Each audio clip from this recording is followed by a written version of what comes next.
மீனராசி என்பர்களே, பூரட்டாதி நட்சத்திரத்தில் 4ஆம் பாதம், உத்திரட்டாதி நட்சத்திரத்தில் 4 பாதம், ரேவதி நட்சத்திரத்தில் 4 பாதங்களை கொண்ட உங்களுக்கு நிறைய போட்டி போட்டவாள்லாம் உங்களை விட்டு வழங்கிடுவா. முயற்சிகள் நல்ல பலனை கொடுக்கும். திருமண காரியம் நன்மையை கொடுக்கும்.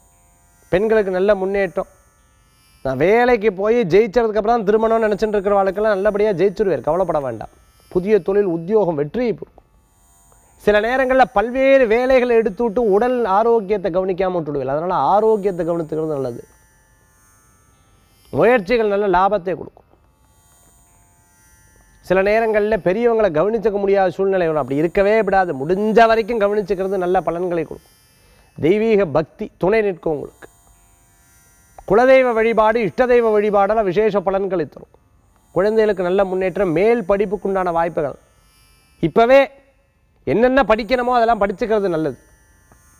பின்னாடி தள்ளி போடவே கூடாது. ஒரு வேலையை அப்புறம் பார்த்துக்கலாம் அப்படின்னு வைக்கவே வேண்டாம். உடனுக்குடனே ஸ்ரத்தையாக பண்ணிட்டேன்னா பின்னாடி வேலைகள் சேர்ந்து நிற்காது. அவ்வளோதான். நல்ல முன்னேற்றம், நல்ல பேர் புகழ் அந்தஸ்து கூடி வரும். இன்றைய தினத்தில் அதிர்ஷ்டம் தரக்கூடிய அற்புதமான எண் 9. நிறம் ஊதா. வழிபாட்டுக்குண்டான தெய்வம் மதுரை மீனாட்சி அம்பாள் வழிபாடு. வெற்றி தரும் அற்புத வழிபாடு.